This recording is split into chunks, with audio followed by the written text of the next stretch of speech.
Sir Alan de Cathcart was a staunch supporter of Robert the Bruce during the War of Independence, and his grandson was raised to the peerage in 1447 with the title of Lord Cathcart. The fourth Lord Cathcart was a prominent Protestant and promoter of the Reformation in the west of Scotland. Charles Cathcart, the eighth Lord, had a distinguished military career, serving as a major in the Scots Grays and later as colonel of the regiment. He was also appointed ambassador to St. Petersburg and earned the nickname Patch Cathcart for his insistence on wearing a patch over a scar received at Fontenoy.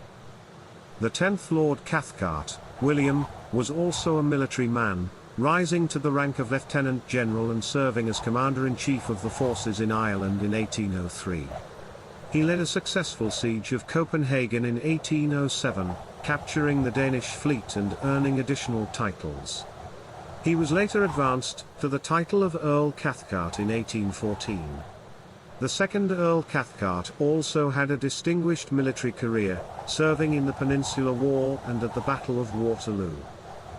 The Cathcart family has maintained its military traditions throughout its history, and the present chief's father held the rank of Major General.